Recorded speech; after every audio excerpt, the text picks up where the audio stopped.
would like to start this hopefully short video by saying many thanks for watching the video, and I hope you will actually watch it to the end.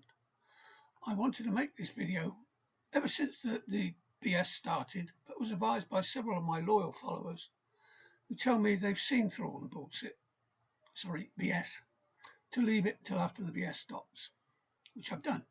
But I think now is the right time. Although I was kicked out of the CGT room, I am being kept informed on what is being posted, but obviously not what is being posted in PM. I wanted to give you my side of what happened that caused this problem, which is the main reason for me making this video.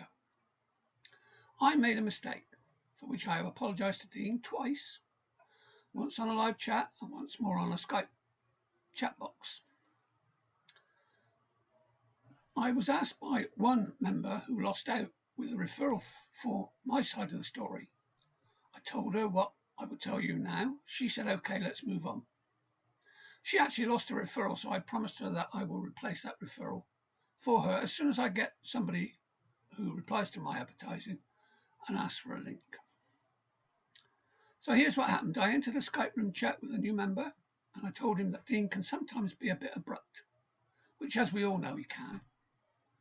If I'd been able to finish that conversation, I would have said that he only aims those rants at members who join the team and expect the team to do all the work while they sit back and do nothing, then have the cheek to complain when they're not earning cash.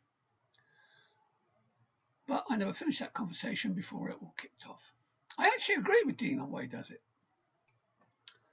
Dean once told me the reason why not so many people come to the X100K webinars anymore is because Michael often ranted and even called members morons. Now, although Dean doesn't call people names, he does tell people if they don't like what he tells them to pack up their computer and not to bother making cash online, as they never will. Which I also agree with, but I would never say it on a live webinar because it does upset some people. And that is the reason why a lot of people have told me they don't come to his webinars anymore. One even told me the best part of his webinars is when his chair squeaks. Sorry, but I had to laugh at that. One even told me that he can see right through Dean and that he is a cancer. Now, I've never spoken to that member before. He's not even in any of my downlines. But that's it. That's the truth. That's what he said. I've got lots more. Many too many to mention in this short video. That statement is sad, but we are all entitled to our own views. Now, Dean once said to me in one of his posts in the team room that it's been brought to his attention that I have a copy of the spreadsheet. No shit, Sherlock. How could I make any placements if I did not have access to the spreadsheet? So when he showed the spreadsheet on the last webinar, it actually surprised me twice. The first being was he told me under any circumstances was I ever allowed to show anyone the spreadsheet. I later worked out why.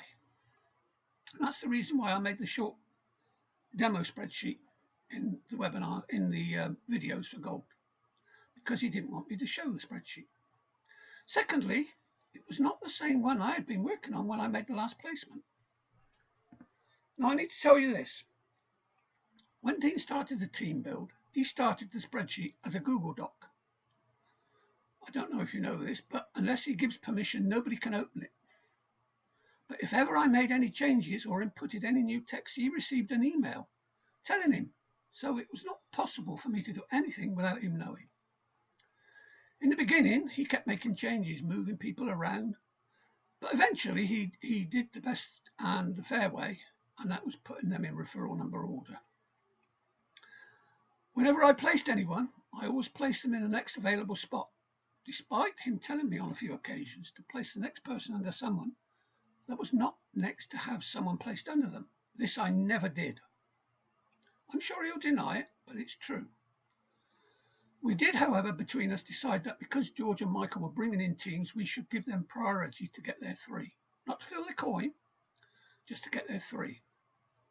As it happened on the sheet I was working on at the time, I never needed to do that as they were next in line to be placed. Although on the spreadsheet shown on the webinar, it does not look like that. So the disgusting lie that Dean told George, and probably other members, that I was not placing fairly That is a disgusting lie.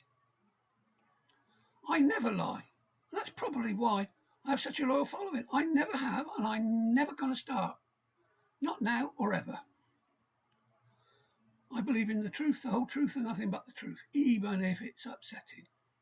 Of course, I expect Dean to come back and call me a liar. But I know, hand on heart, I have told you the truth. As for gold, I've been trying to find new groups to join the team build. I did find one with a huge team, but she wanted her team to have priority placing. That is not fair, so I told her no way, and I've not heard from her since. I have, however, found one team that wants to join, and although it's only a very small team, if they joined it would fill some gaps. I'm also meeting a program owner with a huge team in Manila when I'm on my travels in July. He wants to join, but wants to meet me first to be sure it's okay to promote his new members, his members to the gold team. Now, if he joins, I have no way of knowing if he will do the same as Michael and join but not bring his team in. I hope that will not happen, but I've got no way of knowing this. But if both teams join, I have a huge problem. With what Dean has done to the spreadsheet, there's no way I can trust him now, unless somebody else gets access to the spreadsheet to make sure things are done fairly. And even then, I'm not sure.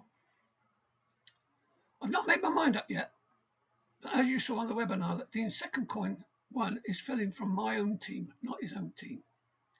So I'm thinking, not made my mind up yet, but I'm thinking of opening a second account underneath someone near the bottom of the spreadsheet, which I have seen advertising, so I know they're working to try and build their team.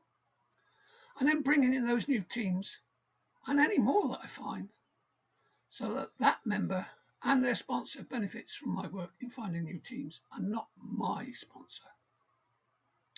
As for the members on the original team, they should have people placed under them by Dean, as he's in charge of the spreadsheet now. But I will also look after them with placements when I get people asking me for a link to join. That's the people on my team, obviously. Talking of advertising, I only ever see George advertising gold. No other members, including the team leader. That's not to say that nobody is advertising, it's just that I've not seen anyone. The one exception is Mike Smith. Everywhere I look, I see him advertising, not just gold, but for other programs that we've joined under George. Good on you, Mike.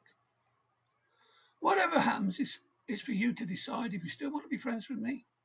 Fine, it's up to you, it's your choice. But if you are in my downline and you don't want to stay friends, you'll still get my support whenever you need any help. And that's with every decision you make, whether it's for or against staying friends. I thank all the people that have sided with me. Sadly, the majority are not team members. I leave it up to you to decide, and I will wait for the inevitable backlash that I know will surely follow from Dean. Just as I was about to finish this video, I had another member say that he is afraid to speak out in the CGT room in case Dean kicks him out. So there you go. I am more than happy to chat with you in Skype if you want to chat with me about what's happened.